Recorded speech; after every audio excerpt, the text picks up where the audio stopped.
ಹಿಟ್ಟು ತಿನ್ನೋ ಗಟ್ಟಿ, ಜೋಳದಿಂದ ಜಟ್ಟಿ. ನೋಡಿ ಸರ್, ತಿನ್ಬೇಕು ಯಾವುದು ನಮ್ಮ ರಾಗಿ ಮುದ್ದೆ ತಿನ್ಬೇಕು, ಅವಾಗ ಅದಕ್ಕೆ ದಮತ್ತು. ಹಿಂದೆ ನಮ್ಮ ರೈತರುಗಳೇ ಮುದ್ದೆ ತಿಂತಾ ಇದೆ. ಮುದ್ದೆ ತಿಂದಿಕ್ಕೆ 100 ವರ್ಷ ಬದುಕಿದ್ದು. ಇವು ಸಿಟಿಯಲ್ಲಿ ಮುದ್ದೆ ಅಂತ ಮುಡ್ತಿರ್ಲಿಲ್ಲ. ಇವತ್ತು BP ಶುಗರ್ ಬಂದು ನಮ್ಮ ಡಾಕ್ಟರ್ ಸಜೆಷನ್ ಕೊಟ್ಬಿಟ್ರು. ಆದ್ರಿಂದ ಇವತ್ತು ನಮ್ಮ ರಾಗಿ ಮುದ್ದೆ ಎಲ್ಲಾರು ತಿಂತಾ ಇದಾರೆ. ಅತ್ತ ಒಂದ್ ಕಾಲ, ಸೊಸೆಗ ಒಂದ್ ಕಾಲ. ನಮ್ಮ ತಾತ ಮುತ್ತಾತಿನ ಕಾಲದಿಂದನೂ ನಾವು ರಾಗಿನೇ ಬೆಳ್ಕೊಂಬತ್ತಾ ಇದ್ದೀವಿ. ಇವತ್ತು ರಾಗಿನೇ ಬೆಳ್ಕೊಂಬತ್ತಾ ಇದೀವಿ. 5 ತಿಂಗಳು ಬೆಳೆನೂ ಬೆಳಿತಾ ಇರೋದು. ನಾವೇನು 3 ತಿಂಗಳು 6 ತಿಂಗಳು ಹಾಕಲ್ಲ. MRA ಹಾಕೋದು, ಐನ್ ರಾಗಿನೇ ಹಾಕೋದು, ಇದೇ ಮಾಡ್ಕೊಂಡ್ ಬರ್ತಾ ಇದೀವಿ ಸರ್. ನಾವು ಆರೋಗ್ಯವಂತರಾಗಬೇಕು ಅಂದ್ರೆ ನಾವು ಬದಲಾಗಬೇಕು. ನಮ್ಮ ಬಾಳಲ್ಲಿ ಬರುವುದು ಬೆಳಕು. ಸರ್ ನಮಸ್ತೆ ಸರ್. ಸರ್ ನಮಸ್ಕಾರ. ರಾಗಿ ಬೆಳೆದಿದ್ರ ಅಂತ ಗೊತ್ತಾಯ್ತು. ಹೌದು ಸರ್, ರಾಗಿ ಬೆಳೆದಿವಿ. ಒಂದ್ 5 ಎಕರೆ ಈ ತೋಟ ಪಾಟ ಎಲ್ಲ ಮಾಡ್ಕೊಂಡು ಓದ್ತಾ ಇದೀವಿ ಸರ್. ಎಷ್ಟು ಎಕರೆಗೆ ತೋಟ ಮಾಡಿದ್ರ ಸರ್? ತೋಟ ಮಾಮೂಲಿ ಅಡಿಕೆ ತೋಟ ಒಂದು 4-5 ಎಕರೆ ಮಾಡಿದೀವಿ. ರಾಗಿ ಒಂದು 5 ಎಕರೆ ಮಾಡಿದೀವಿ. ತೆಂಗು ಇವೆಲ್ಲ ಮಾಡಿದೀವಿ. ತೆಂಗು ಇವೆಲ್ಲ ಮಾಡ್ಕೊಂಡು, ಅಡಿಕೆ ಇವೆಲ್ಲ ಮಾಡ್ಕೊಂಡು ಓದ್ತಾ ಇದೀವಿ ಸರ್. ಯಾವ ತಳಿ ಸರ್? MR1 ಅಂತೇಳಿ ಹಾಕೊಂಡು ಮಾಡ್ಕೊಂಡು ಓದ್ತಾ ಇದ್ದೀವಿ. ಹೌದ್ರಾ? ಸುಮಾರು ಎಷ್ಟು ವರ್ಷಗಳ ಕಾಲ ನೀವು? ಸರ್ ನಾವು ನಮ್ಮ ತಾತ ಮುತ್ತಾತಿನ ಕಾಲದಿಂದ ನಾವು ರಾಗಿನೇ ಬೆಳಿತಾ ಇದೀವಿ. ಈಗ ಮೊದಲು ನಮ್ಮದು ಈಗ ವಾರಕ್ಕೆ ಮಾಡ್ಕೊಂಡು ನಮ್ಮ ತೋಟಕ್ಕೆಲ್ಲ ಅಡಿಕೆ ತೋಟ, ತೆಂಗು ಎಲ್ಲ ಮಾಡ್ಕೊಂಡು ಹಿಂಗೆ ಓದ್ತಾ ಇದೀವಿ. ಯಾಕೆ ಸುಮ್ಮನೆ ಹಿಂಗೆ ಕತೆ ಕಳಿಬೇಕಲ್ಲ ಅನ್ಕೊಂಡು ರಾಗಿ ಪಾಗಿ ಮಾಡ್ಕೊಂಡು ಓದ್ತಾ ಇದೀವಿ ಸರ್. ಈಗ ರಾಗಿ ಬೆಳೆಯೋದು ಕಷ್ಟ ಅಂದ್ರಲ್ಲ ಸರ್? ಕಷ್ಟ ಇನ್ನೇನು ಮಾಡ್ತೀವಿ, ರಾಗಿನೇ ಒಂದು ಸ್ವಲ್ಪ ಅದು ಉತ್ತಿ ಬಿತ್ತಿ ಅಲ್ಲ ಒಂದು ಸ್ವಲ್ಪ ಏನು ಮಾಡೋಕ್ಕಲ್ಲ. ಕಷ್ಟ ಅಂದ್ಬಿಟ್ರೆ ನಾವು ಜೀವನ ಮಾಡೋಕ್ಕಲ್ವೇ ಸರ್? ಕಷ್ಟ ಬೀಳಲೇಬೇಕು, ಸುಖ ಪಡಲೇಬೇಕು. ಅಲ್ಲ, ಈಗ ಸರ್ಕಾರ ಬೆಂಬಲ ಬೆಲೆ ಕೊಡ್ತಾ ಇತ್ತಲ್ಲ ಸರ್? ಸರ್ಕಾರ ಕೊಟ್ಟಿದೆ. ಯಾಕೆ ಇಲ್ಲ ಅಂತ ಹೇಳಿದೆ. ಇವತ್ತು ಅಲ್ಲೇ 4,000, 4,200, 4,000 ತನಕ ಹೊಸರಿ ಕೊಟ್ಟವ್ರೆ. ಈ ಸರಿ ಒಳ್ಳೆ ಎಲ್ಲ ಬೆಳೆ ಒಳ್ಳೆ ಬೆಳೆಗಳಾಗಿವೆ. ನೋಡೋಣ ಈ ಸರಿ ಎಷ್ಟು ಕೊಡ್ತಾರೆ ನೋಡ್ಬೇಕು ನಮ್ಮ ರೈತರು ಎಲ್ಲ, ನಮ್ಮ ಸರ್ಕಾರ. ಈಗ ಟೋಟಲಿ ಎಷ್ಟು ಎಕರೆಗೆ ಹಾಕಿದ್ರ ಅಂದ್ರ ಸರ್? ಈಗ ಒಂದು 5 ಎಕರೆ ಅಡಿಕೆ ರಾಗಿ ಹೊರ ಮಾಡಿ ಸರ್. 5 ಎಕರೆಗೆ ರಾಗಿ ಹೊರ ಮಾಡ್ತೀವಿ. ಎಷ್ಟು ಮೂಟೆ ಆಗ್ಬೋದು ಅಂತ ನಿರೀಕ್ಷೆ? ಸರ್ ನಮ್ಮ ಲೆಕ್ಕ ಒಂದು 5 ಎಕರೆಗೆ ಒಂದು 65 ಚೀಲ 70 ಚೀಲದೊಳಗೆ. 70 ಚೀಲ ಆಗುತ್ತೆ. ಎಷ್ಟು ಚೀಲ ಮಡಿಕಂತ್ರ? ಸರ್ ನಾವು ಒಂದು 10 ಮೂಟೆ ಮಡಿಕಂತೀವಿ. ಇನ್ನು ಮಿಕ್ತಾವೆಲ್ಲ ಆರಾಮ್ಸಿಗೆ ಹಾಕ್ಬಿಡ್ತೀವಿ, ಸೊಸೈಟಿಗೆ ಹಾಕ್ಬಿಡ್ತೀವಿ. ಏನು ಖರ್ಚಿಗೆ ಬರಲ್ಲ ಸರ್? ಸರ್ ಖರ್ಚಿಗೆ ಅಂದರೆ ಬರ್ತದೆ. ಅದು ಈಗ 40 ಮೂಟೆ ರಾಗಿ ಹಾಕಿ ಬರ್ತಲ್ಲ, ಒಂದು 50 ಮೂಟೆ ರಾಗಿ ಹಾಕೊಂಡು ಬರ್ತದೆ. ಏನು ಅದೇನು ಸಮಸ್ಯೆ ಇಲ್ಲ. ಏನು ಒಂದು ಎಕರೆಗೆ ಎಷ್ಟು ನಿರೀಕ್ಷೆ ಮಾಡ್ಬೋದು ಸರ್? ಇವತ್ತು ಕಣದಲ್ಲಿ ನಾವು ಮಾಡಿದರೆ, ಕಣ ನಾವು ಮೆದೆ ಹಾಕಿ ಕೈಯಲ್ಲಿ ಕುಯ್ದು ನಾವು ರಾಗಿ ಮಾಡಿದರೆ ಎಕರೆ ಒಂದು 15 ಮೂಟೆ ಬೆಳಿಬೋದಾಯಿತು. ಇವತ್ತೆಲ್ಲ ಐರಾವತ ಬಂದು ಇವತ್ತೆಲ್ಲ ಎಕರೆಗೆ 8 ಮೂಟೆ 9 ಮೂಟೆ 10 ಮೂಟೆ ಅಷ್ಟೇ. ಅಷ್ಟು ವೇಸ್ಟ್ ಆಗ್ಬಿಡುತ್ತಾ? ರಾಗಿ ಹೊಲ್ಟೋದ ಸರ್ ನೆಲದಲ್ಲಿ. ಅದು ಸರಿಯಾಗಿ ಹೊಸ್ಕಲ್ಲ. ಏನು ಮಾಡ್ತಾ ನಮ್ಮ ರೈತ ತಡೆಯಲ್ಲ. ಬಿಡು ಮಿಷಿನಾಗ ಯಾವ್ದಾದ್ರು ಕುಯ್ಕೊಂಬಂದ್ಬೇಡ ಅಂತೇಳಿ ಮಾಡ್ಕೊಂಡು ಓದ್ತಾ ಇದ್ದೀವಿ. ಅಂದ್ರೆ ಅಷ್ಟು ವೇಸ್ಟ್ ಆಗ್ತದೆ? ವೇಸ್ಟ್ ಆಗತ್ತೆ ಸರ್. ಯಾರು ನಾನೇ ಮಾಡಿದ್ರು ಅಷ್ಟೇ, ಇನ್ನೊಬ್ರು ನಮ್ಮ ರೈತರು ಯಾರೇ ಮಾಡಲಿ ಐರಾವತ್ತ ಕುಯ್ಸಿದ್ಮೇಲೆ ಅದು ವೇಸ್ಟ್ ಅದೇ ಆಗ್ತದೆ ಸರ್. ಮೊದಲು ಹಿಂದೆ ರಾಗಿಗೆ ಅಷ್ಟೊಂದು ಮಾನ್ಯತೆ ಇರಲಿಲ್ಲ ಸರ್. ಇವಾಗ ಎಲ್ಲ BP ಶುಗರ್ ಬಂದ್ಮೇಲೆ ಎಲ್ಲ ರಾಗಿನ ತಿನ್ನಕ್ಕೆ ಸ್ಟಾರ್ಟ್ ಮಾಡ್ರಲ್ಲ, ಅದರಿಂದ ಒಂದು ಸ್ವಲ್ಪ ಬೆಲೆ ಸಿಗ್ತದೆ. ಇವಾಗ ಮೊದಲು ತಿಂತಿಲ್ಲ, ಬರೀ ಅನ್ನ ತಿನ್ನೋರು. ಇವತ್ತು ಫುಲ್ ಎಲ್ಲ ರಾಗಿನೇ ತಿಂತದ್ರಿಂದ ಒಂದು ಮನೆಗೆ ಏನಿಲ್ಲ ಸರ್, ಇವತ್ತು ಒಂದು 10 kg 20 kg ರಾಗಿ ತಿಂತಾವ್ರೆ. ಹೌದ್ರಾ? ಎಲ್ಲ ಮಿನಿಮಮ್ ಜನ ತಿಂತಾ ಇದ್ರಿ. ಹಂಗಾರೆ ಪ್ರತಿಯೊಬ್ರು ಯೂಸ್ ಮಾಡ್ತಾರೆ? ಪ್ರತಿಯೊಬ್ರು ಯೂಸ್ ಮಾಡ್ತಾರೆ ಈಗ. ಹೌದ್ರಾ? ಪ್ರತಿಯೊಬ್ರು ಮನೆ ಒಂದು 10 kg 20 kg ಹಸಿ ಹಾಕಿ ಹಾಕ್ತಾರ. ನೀನು ಯಾರೇ ಒಬ್ರಿರ್ಲಿ ಇಬ್ರಿರ್ಲಿ 10 kg ಮಿನಿಮಮ್ ಮೇಲೆನೆ ಸರ್. ಮೊದಲು ರಾಗಿ ಅಂದ್ರೆ ಅಷ್ಟೊಂದು ಸರ್ ರಾಗಿ ತಿಂತಾರ. ಅದಕ್ಕೆ ಅವತ್ತು ಎಲ್ಲ 3,000 ರೂಪಾಯಿ ಇತ್ತು ಕ್ವಿಂಟಲ್. ಇವತ್ತು 4,000 ಸಾವಿರ ಅಂದ್ರೆ ಏನು ತಮಾಷೆ? ತಿನ್ನೋರು ಜಾಸ್ತಿ ಆಗಿರ್ತಾನೆ, ಬೆಲೆ ಜಾಸ್ತಿ ಆಗಿರೋದು. ತಿನ್ನೋರು ಜಾಸ್ತಿ ಬೆಲೆ ಆಗದ, ಬೆಲೆ ಆಗ್ತಿರ್ಲಿಲ್ಲ. ಇವತ್ತೆಲ್ಲ ತಿನ್ನೋರು ಜಾಸ್ತಿ ಆಗಿರೋದ್ರಿಂದ ನಮಗೆ ರಾಗಿ ಒಳ್ಳೆ ಬೆಂಬಲ ಸಿಕ್ಕಿದೆ. ಅಂದ್ರೆ ಬೆಳೆಯೋರ ಸಂಖ್ಯೆ ಕಮ್ಮಿ ಆಗಿದೆ ಅಂತ ಸರ್? ಬೆಳೆಯೋರು ಕಮ್ಮಿ ಆದ್ರೆ ಇವಾಗೆಲ್ಲ ಸ್ವಲ್ಪ ರಾಗಿ ರೇಟ್ ಕೊಟ್ಟ ಮೇಲೆ ಬೆಳಿತಾರೆ ಸರ್. ರಾಗಿ ರೇಟ್ ಕೊಟ್ರಲ್ಲ, 3,500 4,000 ಕೊಟ್ರಲ್ಲ, ಅದನ್ನ ಎಲ್ಲರೂ ಬೆಳಿತಾರೆ ಈಗ. ಮೊದಲು ಬೆಳಿತೀರಿ, ನೀವು ಹೇಳ್ದಂಗೆ ಬೆಳಿತಿರಲಿಲ್ಲ. ಯಾಕೆ ರೇಟ್ ಕಮ್ಮಿ ಇತ್ತಲ್ಲ. ಮೂಟೆ 750 800 1000 ರೂಪಾಯಿ ಇತ್ತು. ತಗೊಂಡ ಕೋಳಿ ಗುಯ್ಯೋರು. ನಾವು ತಿಂತಿರಲ್ಲ, ಕೋಳಿ ಗುಯ್ಯೋರು ತೊಗೊಂಡೋಗಿ ಅಲ್ಲಿ ಆರಾಮ್ಸೆ 1,200 1,300 ರೂಪಾಯಿ ಮೂಟೆ ಬಿಸಾಕೋರು. ಇವತ್ತು 3,500 ರೂಪಾಯಿ ಕ್ವಿಂಟಲ್ ಅಂದರೆ ಪ್ರತಿ ಜನ ರೈತರು ಬೆಳಿತಾವ್ರೆ.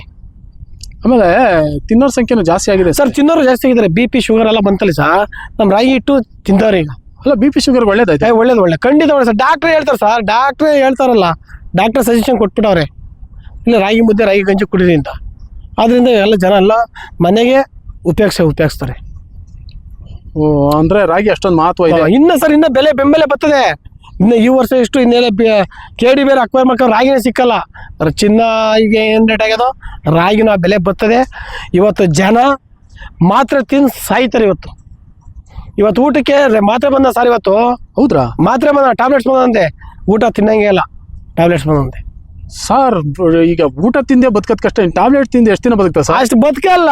ಇನ್ನೆಲ್ಲ ಕೆಲವೇ ದಿನ 10 ವರ್ಷ 15 ವರ್ಷಕ್ಕೆ 20 ವರ್ಷಕ್ಕೆ ಡಮಾರ್. ಮಾತ್ರೆ ತಿಂದು ಯಾರು ಬದುಕ್ತಾರ? ಮಾತ್ರೆ ತಿಂದು ಬದುಕ್ತಾರ? ಅಲ್ಲ ನೀವು ನೋಡಿದ್ದೀರಾ ಸರ್? ಎಲ್ಲ ಹೇಳ್ತಾರಲ್ಲವ, ನಾವೆಲ್ಲ ಟಿವಿ ಟ್ಯೂಬ್ ಪಾಪ ಮೊಬೈಲಾಗೆಲ್ಲ ನೋಡ್ತಾ ಇದೀವಲ್ಲ.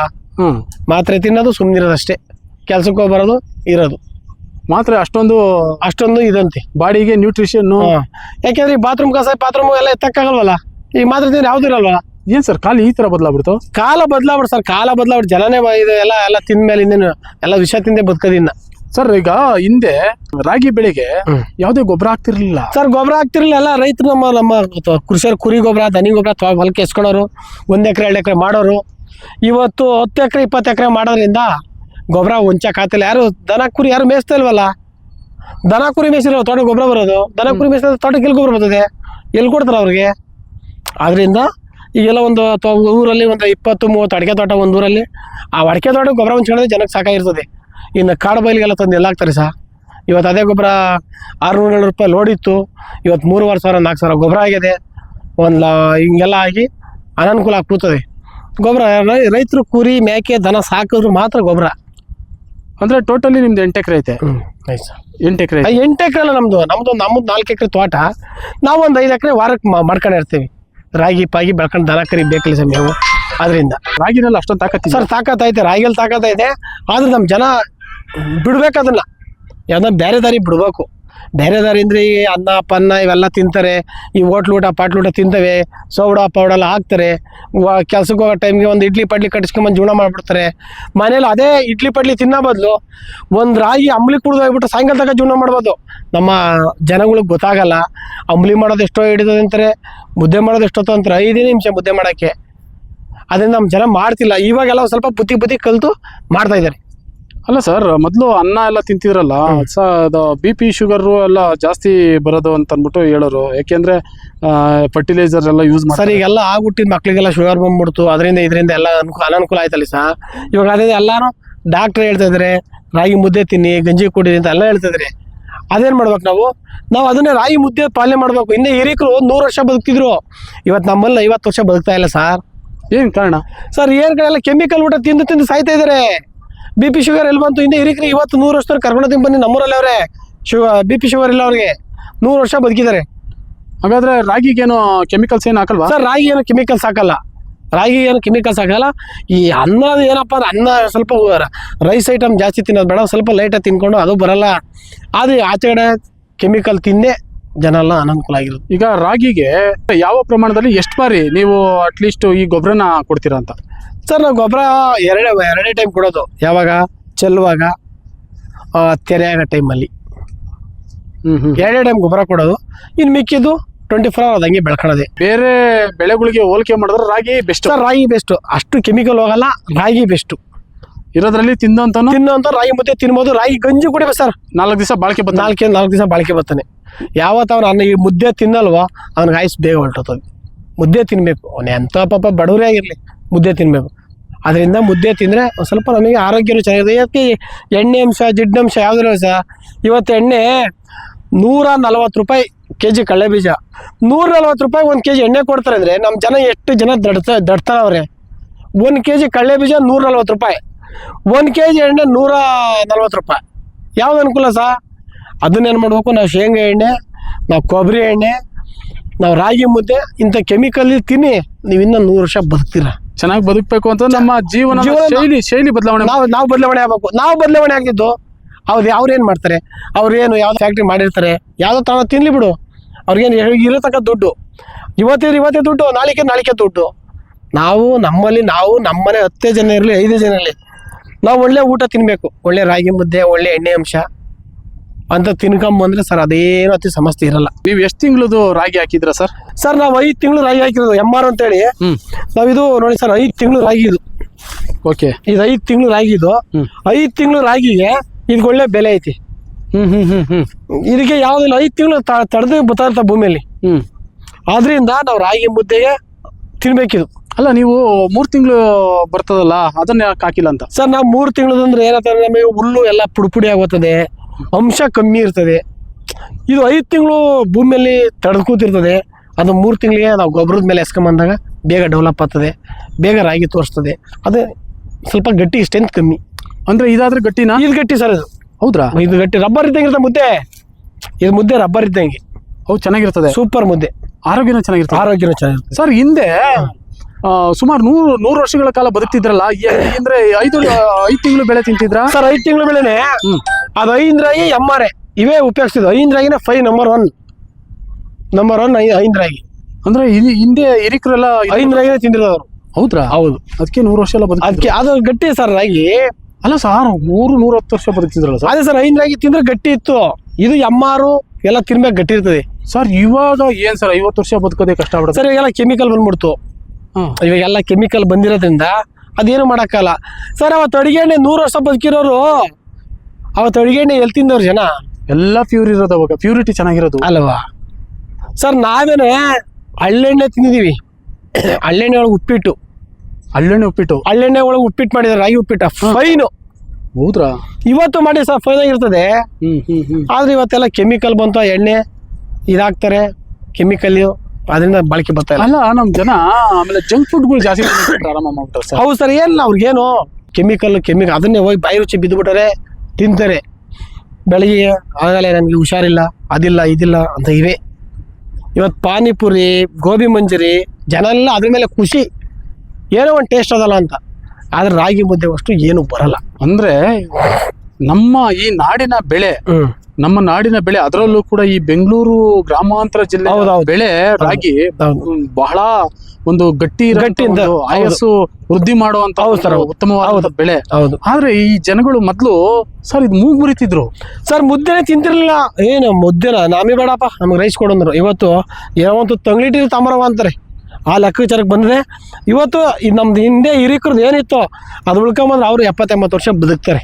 ಅಂದ್ರೆ ನೀವೇನ್ ಹೇಳೋದಕ್ಕೆ ಇಷ್ಟಪಡ್ತೀರಾ ಸರ್? ನಮಗೆ ಮುದ್ದೆನೇ ತಿನ್ಬೇಕು ಅಂತ ನಾನು ನಮ್ಮ ರೈತರುಗಳು, ನಮ್ಮ ಜನಗಳಿಗೆಲ್ಲ ನಾನು ಹೇಳ್ತಾ ಇದ್ದಾರೆ, ಮುದ್ದೆ ತಿನ್ನಿ, ಗಂಜಿ ಕುಡೀರಿ, ಬಾಳಿಕೆ ಬರ್ತೀರಾ ಅಂತ ನನ್ನ ಉದ್ದೇಶ. ಅಂದ್ರೆ ಈ ಫುಡ್ಡಿನ ವ್ಯವಸ್ಥೆ ಅನ್ನೋದು ಬದಲಾವಣೆ ಆಗ್ಬೇಕು ಅಂತ. ಫುಡ್ಡಿನ ಬದಲಾವಣೆ ಆಗ್ಬೇಕು. ರಾಗಿ ಮುದ್ದೆ ತಿನ್ಬೇಕು ಅವರು, ರಾಗಿ ಮುದ್ದೆ ಸರ್. ರಾಗಿ ಮುದ್ದೆ, ಉಚ್ಚೆಳ್ ಚಟ್ನಿ ಇಂಥ ತಿನ್ಬಿಟ್ರೆ ನಾವು ಯಾವ ಕಾಯಿಲೆನೂ ಬರಲ್ಲ ಸರ್. ಇವತ್ತು ಈ ಗುಲ್ಬರ್ಗ, ರಾಯಚೂರು ಕಡೆ ಹೋದ್ರೆ ಜೋಳದ ರೊಟ್ಟಿ, ಉಚ್ಚೆಳ್ ಪುಡಿ. ನಾವು ಹೋಗಿದ್ದು ಹಿಂಗೆ ಹೆಂಗೆ ಬೇಕಾಯ್ತು. ಉಚ್ಚೆಳ್ ಚಟ್ನಿ ಹೆಂಗಿತ್ತು ಸರ್, ಒಣಪುಡಿ. ನಾನು ನಮ್ಮ ರೈತರುಗಳಿಗೆ ಎಷ್ಟೋ ಜನ ಬಿಜಾಪುರ, ರಾಯಚೂರು, ಗುಲ್ಬರ್ಗ ಜೋಳದ ರೊಟ್ಟಿ ತಿಂತಾರೆ. ಏನು ತಿಂತಾರೆ? ಚರ್ಬಿ ಬರಲ್ಲ ಜೋಳದ ರೊಟ್ಟಿ ಹೊಡೆದ್ರೆ. ನಮ್ಮ ರಾಗಿ ಮುದ್ದೆ ಹೊಡೆದ್ರು ಚರ್ಬಿ ಬರಲ್ಲ. ಈ ಅನ್ನ ಅಲ್ಲಿ ಗಟ್ಟಿಯಾಗಿರ್ತಾರೆ, ಇಲ್ಲಿ ನಾವು ನಾವಿಲ್ಲಿ ಗಟ್ಟಿಯಾಗಿರ್ತೀವಿ. ಸಣ್ಣ ಸರ್, ಅಷ್ಟು ವರ್ಷ ನೋಡಿ ಸರ್, ಯಾವ ಕಾಯಿಲೆನೂ ಬರ್ತಿದ್ದಂಗ ಸರ್. ಅದು ಜೋಳದ ರೊಟ್ಟಿ ಅಂತ ಒಳ್ಳೆ ಫುಡ್ ಅಲ್ವಾ? ಒಳ್ಳೆ ಮಾತು ಹೇಳ್ತೇವೆ, ಜೋಳದ ಒಳ್ಳೆ ಸರ್. ರಾಗಿ ಮುದ್ದೆ ಒಳ್ಳೆ ನಮ್ಮ ಏರಿಕೆ, ನಮ್ಮ ಇದಕ್ಕೆ. ಅಂದ್ರೆ ಈಗಿನ ವಾತಾವರಣಕ್ಕೆ ಈ ವಾತಾವರಣಕ್ಕೆ ನಮ್ಮ ರಾಗಿ ಮುದ್ದೆ ಸರಿ, ಅಲ್ಲಿ ಅವ್ರ ವಾತಾವರಣಕ್ಕೆ ಅಲ್ಲ ಅವ್ರಿಗೆ ಸರಿ. ಜೋಳದ ರೊಟ್ಟಿ, ಉಚ್ಚಳ ಪುಡಿ ನಾವು ತಿನ್ಬ ಸರ್. ಉಚ್ಚಳ ನಾವು ಹಿಂದೆಲ್ಲ ಬೆಳೆದಿದ್ದಾವೆ. ಬರೀ ನಾನು ಉಚ್ಚಳು ಇವೆಲ್ಲ ಇಡೀ ತಿನ್ಬಿಟ್ಟಿದ್ದೀವಿ. ತಿನ್ಬೇಕೆಲ್ಲ. ಉಚ್ಚಳ ಚಟ್ನಿ ಇವತ್ತೆಲ್ಲ ಫೇಮಸ್ ಸರ್. ಇವತ್ತು ತಿನ್ಬೇಕು ಉಚ್ಚಳ ಪುಡಿ, ಉಚ್ಚಳ ಚಟ್ನಿ, ಹುಳ್ಳಿಕಾಳು, ಇಂಥವೆಲ್ಲ ಗಟ್ಟಿ ಪದಾರ್ಥ ತಿನ್ಬೇಕು ನಾವು. ಈ ಹುಳ್ಳಿಕಾಳು ಮಳೆ ಕಟ್ತಾವೆ, ಹೆಸರುಕಾಳು ಮಳೆ ಕಟ್ತಾವೆ, ಇಂಥವೆಲ್ಲ ತಿಂದರೆ 2 ದಿನ ಬಾಳಿಕೆ ಬರ್ತಾರೆ. ಇವತ್ತು ಹೊಡತಾರೆ, ಗೋಬಿ ಮಂಜೂರಿ ತಿಂತಾರೆ, ಸಾಯಂಕಾಲ ಬಲೆ ಹೆಚ್ಚಲ್ಲ. ಜನಗಳು ಭಾರಿ ಬದಲಾವಣೆ ಆಗ್ಬಿಟ್ಟೈತೆ. ಆಮೇಲೆ ಜೊತೆಗೆ ಅನಾರೋಗ್ಯ ಎಲ್ಲ ಕೆಟ್ಟೋಗ್ಬಿಡ್ತು. ಅದರಿಂದ ಹಿಂಗಾಗಿ ಹೋಗಿ ಆಮೇಲೆ ಜೊತೆಗೆ ಸಾವಿರಾರು ರೂಪಾಯಿ ಡಾಕ್ಟರ್ಗಳು ಇಡ್ತಾರೆ ಸರ್. ಅದರಿಂದಲೇ ಡಾಕ್ಟರ್ಗೆ ಇರುತ್ತೆ. ಆ ಡಾಕ್ಟರ್ಗಳು ಈಗ ಒಬ್ಬ ಇದು ಮಾಡ್ಕೊಂಡಿದ್ದು ಡಾಕ್ಟ್ರು ಒಂದು ಜ್ವರ ಬಂತು ಅಂದರೆ ಅದು ಡೆಂಗಿ ಜ್ವರ, ಅಂಥ ಜ್ವರ, ಇಂಥ ಜ್ವರ ಅಂತಾರೆ. ನೀವು ಕರೆಕ್ಟಾಗಿ ಸರ್ ಜ್ವರ ಬಂದಾಗ ನೀವು ಯಾವ ಡಾಕ್ಟ್ರ್ ತಗೋ, ರಾಗಿ ಮುದ್ದೆ, ಮೆಣಸು ಬೆಳ್ಳುಳ್ಳಿ ಖಾರತ್ತೀನಿ, ಆ ಜ್ವರ ಇದ್ರೆ ಕೇಳಿ. ರಾಗಿ ಮುದ್ದೆ, ಮೆಣಸು ಬೆಳ್ಳುಳ್ಳಿ ಖಾರ, ಹಿಂದೆ ಹಿರಿಕರು ಏನು ಮಾಡ್ತಾರೆ ಅದು ಉಪಯೋಗಿಸಿ. ನಿಮ್ಗೆ ಅವತ್ತು ನೋಡಿ ಸರ್ ಜ್ವರ ಬರ್ತದ. ನಿಮಗೆ ಜ್ವರ ಬಂದ್ರೆ ಏನು ಮಾಡ್ತೀರಾ ಸರ್? ನಾವಿಲ್ಲ, ನಾವು ಜ್ವರ ಬಂದು ಒಂದು ತಿಂದರೆ ಒಂದು ಮಾತ್ರ ತಿನ್ಬೋದಿಲ್ಲ, ಅದು ಮಾತ್ರ ತಿನ್ನೋಕ್ಕಲ್ಲ. ಮುದ್ದೆ, ಮೆಣಸು ಬೆಳ್ಳುಳ್ಳಿ ಖಾರ ಅಷ್ಟು ನಾವು ತಿಂತೀವಿ. ನಾವು ಆಸ್ಪತ್ರೆಗೆ ಹೋಗಿರೋದು ರೇರು ಸರ್. ಮೊದಲು ಕಣ ಮಾಡ್ತಾ ಇದ್ರು, ಇವತ್ತೆಲ್ಲ ಮಿಷಿನ್ ಬಂದ್ಬಿಟ್ಟು ಸರ್. ಇವತ್ತೆಲ್ಲ ಮಿಷಿನ್ ಬಂದು, ಕಣದ್ದು ಚೆನ್ನಾಗಿತ್ತು, ಫೈನ್ ಇತ್ತು. ಇವತ್ತೆಲ್ಲ ಮಿಷಿನ್ ಬಂದು, ಇವತ್ತೆಲ್ಲ ಗಂಟೆಗೆ ಹೋಗ್ಬೇಕು ಕೆಲಸ. ಹಂಗಾಗಿ ಎಲ್ಲ ಅನನುಕೂಲ ಕೂತ ಸರ್. ಇವತ್ತು ಆದರೂ ವಿಧಿ ಇಲ್ಲ, ಮಾಡಬೇಕು, ತಿನ್ಬೇಕು. ಅಲ್ಲ ನೀವು ಕಣ ಮಾಡಲ್ಲ? ನಾವಿಲ್ಲ ಸರ್, ಎಲ್ಲರೂ ಮಾಡಿದ್ರೆ ನಾವು ಮೊದಲು ನಾನು 100 ಮೂಟೆ ತನಕ ಬೆಳೆದಿದೆ. ಇವಾಗ ಒಂದು 60-70 ಚೀಲ ಬೆಳ್ಕೊಂಡು ಸುಮ್ಮನಾತೀವಿ. ಈಗ ಅದೇ ಹೊಲ ಮಾಡಿದ್ರೆ 100 ಮೂಟೆ ಆಗ್ತದೆ. ಈಗೆಲ್ಲ ಐರಾವತ್ತ, ಏನು ಮಾಡೋಕ್ಕಾಗಲ್ಲ. ಅಂದರೆ ರಾಗಿ ವೇಸ್ಟ್ ಆಗ್ತದ? ರಾಗಿ ವೇಸ್ಟ್ ಆಗ್ತದೆ. ಯಾವ ಥರ ಸರ್? ಸರ್ ಅದು ಏನಂತ ಗೊತ್ತಾ ನೋಡಿ, ಇದು ಹೊಲ ತೆನೆ ಆಗಿರಲ್ಲ. ಇದು ಮುಂದೆಗಡೆ ಮೂತಿ ಉಚ್ಚದೆ, ಹಿಂದೆಡೆ ಬುಡ್ದಾಗೆಲ್ಲ ಹಂಗೆ ಇರ್ತದೆ. ಅದು ನಮ್ಮ ಜನಕ್ಕೆ ಗೊತ್ತಾ, ಬಿಡತ್ತ ಓರಲ್ಲಿ ಎಷ್ಟು ಓಲಿ ಬಂದಷ್ಟು ಬರಲಿ ಬಿಡತ್ತಾಗಿತ್ತು. ಓ ಆ ಲೆವೆಲಿಗೆ ಬೆಳೆದ್ಬಿಟ್ಟದೆ. ಆದ್ದರಿಂದ ಏನು ಸಿಗ್ತಾ ಇಲ್ಲ ಸರ್. ಈಗ ರಾಗಿ ಬೆಳೆಯೋರ ಸಂಖ್ಯೆ ಕಮ್ಮಿ ಆಗ್ತಾ ಇದೆಯಲ್ಲ ಸರ್? ಸರ್ ಕಮ್ಮಿ ಆಗದೆ KD ಬೇರೆ ಬಂದ್ಬಿಟ್ರೆ ಇನ್ನ ಬೆಳೆಯೋದೇ ಹಂಗಾಗುತ್ತೆ. ಅಲ್ಲ, KD ಬೇರೆಗೂ ರಾಗಿ ಬೆಳೆಯೋದಕ್ಕೂ ಏನು ಸಂಬಂಧ? ಜಮೀನ್ ಕಿತ್ಕೊಂಡ ಮೇಲೆ ಎಲ್ಲಿರ್ತಾನೆ ಸರ್ ರೈತ? ಎಲ್ಲಿರ್ತಾನೆ? ದುಡ್ಡು ಕೊಡ್ತಾನೆ, 1.5 ಕೋಟಿ ಕೊಡ್ತಾನೆ, ಜಮೀನ್ ಕಿತ್ಕೊಂಡಿರ್ತಾನೆ, ಎಲ್ಲಿ ಬಿಡ್ತಾರೆ ಸಾ? ಓಹೋ, ಹೌದ್ರಾ? ಜನಕ್ಕೆ ನಮ್ಗೆ 1.5 ಕೋಟಿ ಖುಷಿ ಅಲ್ಲ, ಕೊಟ್ಬಿಡ್ತಾರೆ. ಬೇರೆ ಕಡೆ ಎಲ್ಲ ಹೋಗ್ತಾರೆ, ಒಂದು ಮನೆಗಿನ ತಾಂತಾರೆ, ಆರಾಮಾಗಿ ಇರ್ತಾರೆ, ಆಚೆಡೆ ಕೊಂಡ್ಕೊಂಬಂದು ತಿಂತಾರೆ, ಒಂದಿನ ಜೀವ ಬಿಡ್ತಾರೆ, ಮುಚ್ಚಕ್ಕೂ ಜಾಗಿರಲ್ಲ. ಹಂಗಾಯ್ತು ಪರಿಸ್ಥಿತಿ. ಈ ಭಾಗ ಎಲ್ಲ ಈ ಭಾಗ ಅಕ್ವರೇಷನ್ ಲಿಸ್ಟ್ ಆಗೈತೆ ಸರ್. ಹೌದ್ರಾ? ಹೌದು ಸರ್. ಆಗಿದೆಯಲ್ಲ ಸರ್ ಆಲ್ರೆಡಿ? ಸರ್ ಆಗಿದೆ, ಆಗ್ಯದಿಲ್ಲ ಅಂತ ನಾವು ಹೇಳ್ತಿಲ್ಲ, ಆಗಿದೆ. ಆಗಿರೋದ್ರಿಂದ ಹಿಂಗಾಗಿ ಎಲ್ಲ ಅನಾನುಕೂಲ ಆಗಿ ಕೂತದೆ. ಸರ್ ಎಷ್ಟು ಎಕರೆ ಇದು ಮಾಡ್ಕೊತಾ ಇದ್ದಾರೆ ಸರ್? ಇವಾಗ 3,000 ಎಕರೆ ಮಾಡ್ತಾ ಇದ್ದಾರೆ KD ಬೇರು. 3,000 ಎಕರೆ ಮಾಡ್ತಾ ಇದ್ದಾರೆ. ಅಂದ್ರೆ ಲಿಸ್ಟ್ ನಲ್ಲಿ ನೀವು ಇದ್ದೀರಾ? ನಾವು ಲಿಸ್ಟ್ ನಲ್ಲಿ ಇದೀವಿ. ಆದ್ರೆ ಈಗ ನಾವೆಲ್ಲ ಒಂದು ಅರ್ಜಿ ಕೊಟ್ಟು ಎಲ್ಲ ಇದು ಮಾಡಿ ಮಾಡ್ತಾ ಇದೀವಿ. ನಮ್ಗೆ ಹೋಗೋದು ಬೇಡ, ಇರ್ಲಿ. ನಾವು ನಮ್ಮ ತಾಕ್ತೀರಿ ಹಂಗೆ ಉಳಿಸಿರೋ, ನಾವು ನಮ್ಮ ಮಕ್ಳಿಗೆ ಹೆಂಗೆ ಉಳಿಸ್ಕೊಂಬಂದ್ರೆ ಅವ್ರು 1-2 ದಿನ ಇರ್ತವೆ ಅಂತ ಮಾಡಿದ್ರೆ ಇದೆಲ್ಲ ಅಕ್ವೈರ್ ಮಾಡಿ 1.5 ಕೋಟಿ ಈಗ ನಾವು ತೊಗೊಳ್ತೀವಿ. ಅಲ್ಲೆಲ್ಲ ಒಂದು 50 ಲಕ್ಷ, ಇಲ್ಲೊಂದು 50 ಲಕ್ಷ ಎಸಿತೀವಿ, ಖರ್ಚು ಮಾಡ್ತೀವಿ. ಅವು ನಮ್ಮ ಮಕ್ಕಳು ಅವ್ರಿಗೆ ಕೈಗೆ ದುಡ್ಡು ಸಿಗ್ತದೆ, ಅವು ಎತ್ಬೇಕಾತ ಎಸಿತವೆ, ಸುಮ್ಮನೆ ಆಗ್ತವೆ. ಏನು ಮಾಡೋಣ ನಾವು? ನೀವೇನು ಹೇಳಕ್ಕೆ ಇಷ್ಟಪಡ್ತೀರಾ ಸರ್? ನಮಗೆ KDಬಿಗೆ ಆಗೋದು ಬೇಡ, ನಮ್ಮ ರೈತರೆಲ್ಲ ಬೆಳಿಬೇಕು, ಇನ್ನೊಬ್ರಿಗೆ ಹೊರದೇಶಕ್ಕೆ ನಮ್ಮದು ರೇಷನ್ ಕೊಡಬೇಕು. ಬೆಂಗಳೂರು ಗ್ರಾಮಾಂತರ, ಬೆಂಗಳೂರಿಗೆ, ನಮ್ಮ ಹೊರಗಡೆ ಜನಗಳಿಗೆಲ್ಲ ರೇಷನ್ ಕೊಡಬೇಕು ಅಂತ ನಮ್ಮ ಉದ್ಯೋಗ. ಅಂದ್ರೆ ರೈತ ಬೆಳೆದು ಕೊಡ್ಬೇಕು, ನಮ್ಮ ರೈತ ಬೆಳೆದು ಬೆಂಗಳೂರಿಗೆ ಕೊಡಬೇಕು. ರೈತ ಬೆಳೆದು ಬೆಂಗಳೂರಿಗೆ ಕೊಡಬೇಕು ಅಂತಂದ್ರೆ ಭೂಮಿ ಉಳಿಬೇಕು. KDಬಿ ಮಾಡಬಾರ್ದು, ನಮ್ಮ ಮೇರಿಗೆ ಬರಬಾರ್ದು. ಅಲ್ಲ, ನೀವು ಬೇರೆ ಕಡೆ ತಗೊಂಬೋದಲ್ಲ ಸರ್? ಹೋಗಿ ಆ ಕಡೆ ಗುಲ್ಬರ್ಗ, ರಾಯಚೂರು, ಈ ಅದು ಚಿತ್ರದುರ್ಗ ಎಲ್ಲ ಹೋಗಿ ಏನು ಮಾಡಿದೆ ಕಲ್ಸಿ ಬಿಸಿಲು. ಹಂಗಾರೆ ಅಲ್ಲಿ ಬೆಳೆ ಬೆಳೆಯಲ್ಲ? ಅಲ್ಲಿ ಬೆಳೆಯಲು ಕಲ್ಲು ಭೂಮಿ ಎಲ್ಲಿ ಬೆಳೆ ಬೆಳಿತಾರೆ? ರಾಗಿ ಬರಲ್ಲ ಅಲ್ಲಿ. ರಾಗಿ ಬೆಳೆಗೆ ಅವರೇ ಬೆಳೆಯಲ್ವ? ಬೆಳಿಬಾರ್ದ ಸಿರಾಕಿ ಒಂದ್ ಮೂಟೆ ತುಮಕೂರಿ ತಂದು ಆರಾಮ್ಸಿ ರಾಗಿ ಹಾಕಲ್ಲ ಅವರು. ಹಂಗಾರೆ ಆ ವಾತಾವರಣದಲ್ಲಿ ಬರಲ್ಲ? ನಮ್ಮ ವಾತಾವರಣಕ್ಕೆ ನಮ್ಮ ಭೂಮಿನೇ ಚಂದ. ಮತ್ತೆ ಇದೆಲ್ಲ ಆಗ್ಬಾರ್ದ್ಮೇಲೆ ಏನ್ ಸರ್? ಏನು ಬೇರೆ ಜನ ಸತ್ತೋತಾರ, ಜನ ಬದುಕಲ್ಲ ಸಹ. ಈಗ 3,000 ಎಕರೆ ಹೊಡಿಬೇಕಾದ್ರೆ ತಮಾಷೆ ತಿಳ್ಕೊಂಡ್ರ ನೀವು? 3,000 ಎಕರೆ ಹೋಯ್ತದೆ. ಈಗ 3,000 ಎಕರೆ 3,000 ಎಕರೆ ಅಂದ್ರೆ ತಮಾಷೆನ? ಅರ್ಧ ಬೆಂಗಳೂರು ಸಾಕ್ತದೆ 3,000 ಎಕರೆ ಒಳಗೆ. ಹೌದು. ಇವತ್ತು ಮಾಯಿನಣ್ಣು, ಎಳ್ನೀರೆಲ್ಲ ನಮ್ಮ ಬೆಂಗಳೂರಿಗೆ ಹೋಗೋದು ಎಳ್ನೀರು. ಹೌದು. ಅವರು ಕುಡಿತಾರೆ, KDಬೇರು ಕುಡಿತಾರೆ, ಎಲ್ಲ ತಿಂತಾರೆ. ಲಾಸ್ಟ್ಗೆ ದುಡ್ಡು ತೋರಿಸ್ಬಿಟ್ಟು ಜಮೀನೆಲ್ಲ ಆವರಿಸಿ ಹೊರದೇಶದವ್ರಿಗೆ ಕೊಟ್ಟು ನಮ್ಮನ್ನು ಅಪಪಾಲಿ ಮಾಡಿಬಿಡ್ತಾರೆ. ಅಂದ್ರೆ ದೇಶದ ಅಭಿವೃದ್ಧಿ, ರಾಜ್ಯದ ಅಭಿವೃದ್ಧಿ ದೃಷ್ಟಿಯಿಂದ ಈಗ ಇಲ್ಲಿ ಏನಂತಂದ್ರೆ ಇಲ್ಲಿ ಕೈಗಾರೀಕರಣ ಮಾಡ್ತಾ ಇದ್ದಾರೆ. ಹೌದು, ಅದ್ರಲ್ಲಿ ಏನ್ ತಪ್ಪೇನಿಲ್ಲ. ಯಾಕೆಂದ್ರೆ ದೇಶ ಅಭಿವೃದ್ಧಿ ಆಗ್ಬೇಕು. ಹೌದು. ಆದ್ರೆ ಇಲ್ಲಿನ ಜನ ಯಾಕೆ ಒಪ್ತಾ ಇಲ್ಲ ಅಂತ? ಸರ್, ಒಪ್ಪೋದ್ರೆ ನೀವು ಗೋಮಾಳ ಇಲ್ಲ ಆಯ್ತಾ, ನೀವು ಮಾಡ್ಕೊಳ್ಳಿ, ಅಲ್ಲಿ ಫ್ಯಾಕ್ಟ್ರಿ ಮಾಡಿ, ನಮ್ಮ ರೈತರಿಗೆ ಜಾಗ ಕೊಡಿ, ನಮ್ಮ ಇರೋಂಥ ಜನಗಳಿಗೆ ಕೆಲಸ ಕೊಡಿ. ಈಗ ನಮ್ಮ ಉಲ್ಕುಂಟೆ ಟೋಲ್ ಮಾಡಿರು, ನಮ್ಮ ದೊಡ್ಡಬಳ್ಳಾಪುರ ಹೊಸಕೋಟೆಯಿಂದ ರೋಡ್ ಮಾಡ್ಕೊಂಬಂದ್ರು. ಇವತ್ತು VPR ತಂದು ನೀವು ಟೋಲಲ್ಲಿ ಕುಂಡ್ರಿಸಿದ್ದೀರ ಅಂದ್ರೆ ನಮ್ಮ ಅಕ್ಕಪಕ್ಕದವ್ರು ನನಗೆ ಏನು ಮಾಡ್ಬೇಕು? ನಾವು ಯಾಕೆ ಕೊಡ್ಬೇಕವ್ರಿ ನಾವು ಜಾಗ? ಯಾಕೆ ಕೊಡ್ಬೇಕು ಸರ್? ಹೊರದೇಶವ್ರಿಗೆ ಜಾಗ ಯಾಕೆ ಬರ್ಬೇಕು ಸರ್ ನಾವು? ಅಲ್ಲ, ಹೊರ ರಾಜ್ಯದವ್ರಿಗೆ ನಾವು ಯಾಕೆ ಕೊಡ್ಬೇಕು? ಈಗ ನಮ್ಮ ಟೋಲಲ್ಲಿ ನಮ್ಮ ಅಕ್ಕಪ್ಪ ಉಲ್ಕುಂಟೆ ಅದೇ, ಕತ್ತಿವಾಸಗಳದೆ, ತ್ಯಾಮಣ್ಣದೆ, ಮುದ್ದಿಗನಹಳ್ಳಿ ಅದೇ, ಗೋರಘಟ್ಟ ಅದೇ, ಬಳಿಗೇರೆ ಅದೇ, ಹತ್ಕುಂಟೆಪಳ್ಳಿ ಅದೇ, ಕೊಡಿಗಳ್ಳಿ ಅದೇ, ತ್ಯಾಮಣ್ಣು, ನೆಲಮಂಗಲ, ದೊಡ್ಡಬಳ್ಳಾಪುರ, ಸುಮಾರು 10 ಹಳ್ಳಿಗಳು ಇಲ್ಲೇವೆ. ಕೊಡ್ಲಿ, ನಮ್ಮ ರೈತರ ಮಕ್ಳಿಗೆ ಕೊಡ್ಲಿ. VPR ತಂದು ಕುಡಿಸೋದು, ಹೊರದೇಶವನ್ನು ತಂದು ಕುಡಿಸ್ಬಿಟ್ಟು ಅವ್ರು ದುಡ್ಡು ವಸೂಲಿ ಮಾಡಕ್ಕೆ ನಮ್ಮ ಹುಡುಗರು ಕೆಲಸ ಮಾಡಲ್ವಾ? ನಮ್ಮ ಜಮೀನು ನೀವು ತಗೊಂಡಿಲ್ವಾ? ಏನಕ್ಕೆ ಸಹ ಮಾಡ್ತೀರಿ ಇಂಥ ಕೆಲಸ? ಹೊಟ್ಟೆವರೇ ಕೆಲಸನ? ಹೊರದೇಶರಿಗೆ ಕೊಡ್ತೀರಾ, ಹೊರದೇಶರಿಗೆ ದುಡ್ಕೊಂತೀರ, ನಮ್ಮನ್ನೆಲ್ಲ ಆಚೆ ಓಡಿಸಿ ಅಪಪಾಲಿ ಮಾಡ್ತೀರಾ. ಇದು ಒಳ್ಳೇದಾ ನಿಮಗೆ? ನಿಮ್ಗೆ ಒಳ್ಳೇದ ಸಹ ಇದೆಲ್ಲ? ನಿಮ್ಗೆ ಒಳ್ಳೇದಲ್ಲ ಇದೆಲ್ಲ. ನಮ್ಮ ಹತ್ರ ಕಿತ್ಕೊಂಡು 1.5 ಕೋಟಿ ಕೊಟ್ಬಿಡ್ತೀವಿ ಬಿಡು ಅಂತೀರಾ. 1.5 ಕೋಟಿ ತಕ್ಕ ಒಬ್ರಿಗೆ ಕೆಲಸ ಕೊಡ್ರಿ. ನೀವು ಜಮೀನು ಕಿತ್ಕೊಂಡಿದ್ದಾಗ ಒಬ್ರಿಗೆ ಕೆಲಸ ಕೊಡಿ ಸರ್. ನೀವು ಕೆಲಸ ಕೊಟ್ರೆ ನೀವು ಹೊರದೇಶರಿಗೆ ಕರ್ಕೊಂಬಂದು ಕೊಟ್ಟಿದ್ದೀರಾ, ನಿಮಗೆ ಮಾನ ಮರ್ಯಾದೆ ಐತಾ ಏನು ಸಾ?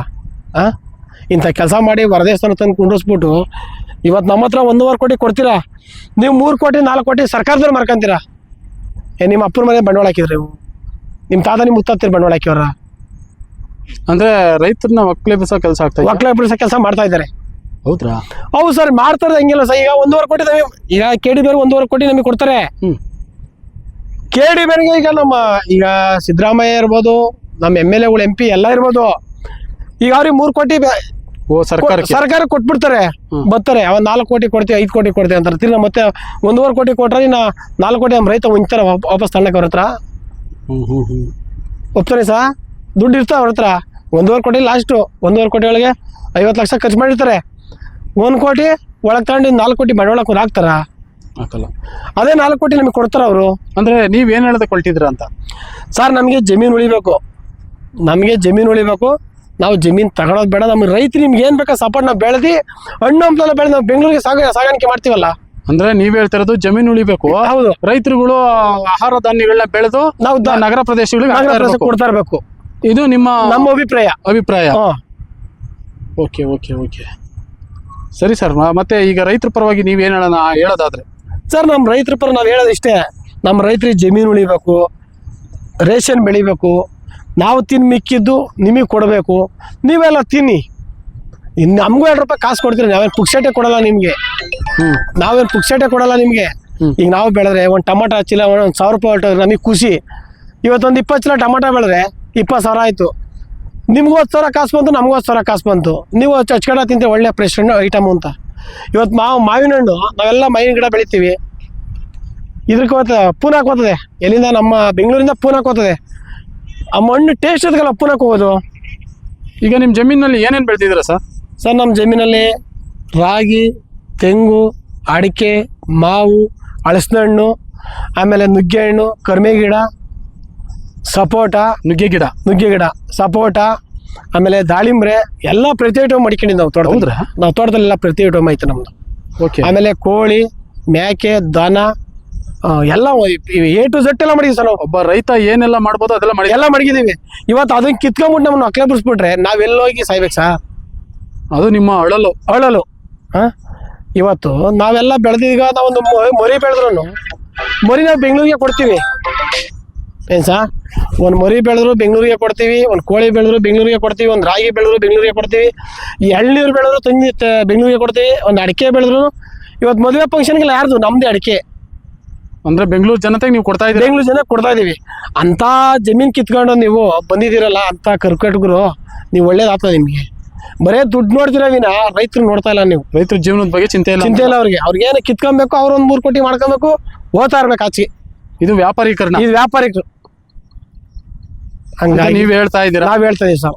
Okay sir. ಈಗ ಆರೋಗ್ಯ ಅನ್ನೋ ದೃಷ್ಟಿಯಿಂದ ರಾಗಿ ವಿಚಾರ ಅಂತ ಬಂದ್ರೆ ನೀವೇನ್ ಹೇಳೋದಕ್ಕೆ ಇಷ್ಟಪಡ್ತೀರಾ? ಸರ್ ನಮಗೆ ರೈತರು ನಮ್ಮ ಬೆಂಗಳೂರು ಆಗ್ಬೋದು, ತುಮಕೂರು ಆಗ್ಬೋದು, ದೊಡ್ಡಬಳ್ಳಾಪುರ ಆಗ್ಬೋದು, ಇಡೀ ನಮ್ಮ ಕರ್ನಾಟಕ ಮುದ್ದೆ ರೊಟ್ಟಿ ಇಂಥವು ತಿಂದು 2 ದಿನ ಬಾಳಿಕೆ ಬರ್ರಿ. ಇನ್ನೊಬ್ರಿಗೆ ನಾವು ಇದಾಗಿ ಹೋಗ್ಬಾರ್ದು. ಮಾದರಿ ಆಗಿರ್ರಿ, ಆರೋಗ್ಯವಂತ ಮಾದರಿ ಆಗಿರ್ರಿ. ನಮ್ಗೆ ಇನ್ನೂ 2 ವರ್ಷ 100 ವರ್ಷ ಬದುಕ್ರಿ. ನಮಗೆ ಜನ ಅಂದ್ರೆ ಒಳ್ಳೆ ಆಹಾರನೇ ತಿನ್ನಿ, ಒಳ್ಳೆ ಆಹಾರ ತಿನ್ನಿ.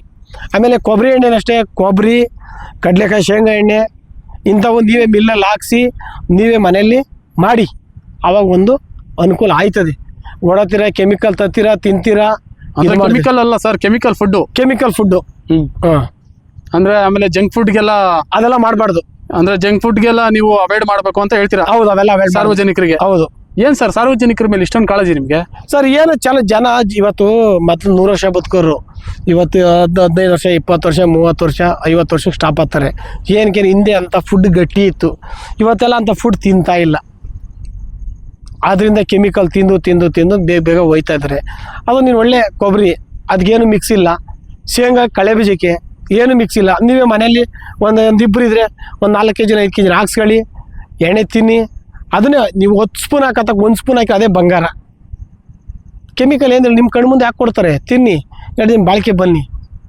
ಅದು ಬಿಡೋ ಕೆಮಿಕಲ್ ತಿಂದು ಸರ್ ಇವತ್ತು ಹಾಸ್ಪಿಟ್ಲಿಗೆ ಅಲ್ಲಿ ಇಲ್ಲಿ ಎಲ್ಲ ಏನು ಕಿಸ ದುಡ್ಡು ಇಕ್ಬೇಕು ಅಂತ ನಾನು ಹೇಳಕ್ಕೆ ಇಷ್ಟಪಡ್ತಾ ಇದ್ದೀನಿ ಸರ್. ರಾಗಿ ಮುದ್ದೆನ ತಿನ್ನಿ, ಆರೋಗ್ಯವಂತರಾಗಿ ಅಂತ ಹೇಳೋದಕ್ಕೆ ಅಂತ ನಾನು ಇಷ್ಟಪಡ್ತಾ ಇದ್ದೀನಿ ಸರ್. ಓಕೆ ಸರ್, ನಿಮ್ಮ ಕಾಳಜಿಗೆ ನಮ್ಮದೊಂದು ಧನ್ಯವಾದ. ಸರಿ ಸರ್, ಆಯ್ತು. ಬಹಳ ಚೆನ್ನಾಗಿ ಮಾತಾಡಿದ್ರ, ವಿಚಾರವಂತಿಕೆ ತಿಳಿಸ್ಕೊಟ್ರ. ರಾಗಿ ವಿಚಾರವಾಗಿ ಅದರಲ್ಲೂ ಕೂಡ ರಾಗಿ ಮುದ್ದೆ ಬಳಕೆ ಮಾಡಿ, ಅದ್ರ ಜೊತೆಗೆ ಒಳ್ಳೊಳ್ಳೆ ಎಣ್ಣೆ ಅಂತಂದ್ರೆ ನ್ಯಾಚುರಲ್ ಪ್ಯೂರ್ ಎಣ್ಣೆನೆ ಬಳಸಿ, ಬೇರೆ ಎಣ್ಣೆನ ಯಾವ್ದು ಬಳಸಕ್ ಹೋಗ್ಬೇಡಿ. ಆರೋಗ್ಯ ಬೇಕು ಅಂತಂದ್ರೆ ಸ್ವಲ್ಪ ಖರ್ಚಾಗ್ಬೋದು, ಸ್ವಲ್ಪ ದುಡ್ಡು ಖರ್ಚು. ಏನು ಖರ್ಚಾಗಲ್ಲ ಸರ್. ಇವತ್ತು 140 ರೂಪಾಯಿ ಕಳೆ ಬೀಜ, 140 ರೂಪಾಯಿ ಎಣ್ಣೆ, ಯಾವ್ದು ಕ್ವಾಲಿಟಿ ಅದು ನೀವೇ ಅರ್ಥ ಮಾಡಿ. ಅವ್ನು ಹೆಂಗ್ ಕೊಡ್ತಾರೆ? ಅಲ್ಲ ಸರ್, ಅದಕ್ಕೆ ಬೇರೆ ಮಿಕ್ಸ್ ಮಾಡಿರ್ತಾರೆ ಸರ್. ಅದೇ ಸರ್, ನಮಗೆ ಬೇಡ ಅದು. ನೀವು ತರಕ್ಕೆ ಹೋಗ್ಬೇಡಿ. ಇವಾಗ ನಾವೆಲ್ಲ ಕಮ್ಮಿ ರೇಟಿಗೆ ಸಿಗ್ತದೆ ಅಂತ ತಿನ್ಬಿಡ್ತೀವಿ, ಹೌದು ಅದನ್ನೇ ಡಾಕ್ಟರ್ಗೆ ಇಕ್ತೀವಿ. ಅಷ್ಟೇ. ಆ ಡಾಕ್ಟರ್ಗೆ ಇಕ್ಕದ್ನೇನೆ ಒರಿಜಿನಲ್ ತಿನ್ನಿ, ತಿನ್ನಿ, ಇನ್ನೊಂದು ಸ್ವಲ್ಪ ದಿವಸ ನಿಮ್ಮ ಆರೋಗ್ಯ ಚೆನ್ನಾಗಿರ್ತದೆ, ಚೆನ್ನಾಗಿರ್ತದೆ. ನಿಮ್ಮ ಆಯುಸ್ಸು ವೃದ್ಧಿ ಆಗ್ತದೆ ಹೌದು ಅಂತ ಹೇಳಕ್ ನೀವು ಹೊರಟಿದ್ದೀರಾ. ನಾವು ಹೊರಟಿದೀವಿ, ಇಷ್ಟು ಹೊರಟಿದೀವಿ ಸರ್ವಿಸ್ ಮಾಡಕ್ಕೆ. ತುಂಬಾ ಬಹಳ ಸಂತೋಷ ಆಯ್ತು. ಒಳ್ಳೆ ಕಾಳಜಿ ಇದೆ ಸರ್ ನಿಮ್ಗೂ. ಹೌದು ಇರ್ಬೇಕು ರೈತ ಸರ್. ಬಗ್ಗೆ ಆಗಿರ್ಬೋದು, ಆಮೇಲೆ ನಮ್ಮ ನಾಡಿನ ಜನತೆ ಬಗ್ಗೆ ಒಳ್ಳೆ ಕಾಳಜಿ ಇದೆ. ಹೌದು ಬಹಳ ಖುಷಿ ಆಯ್ತು ನಿಮ್ ಜೊತೆ ಮಾತನಾಡಿ. ಆಯ್ತು ಸರ್, ನಮಸ್ತೆ. ನಮಸ್ಕಾರ.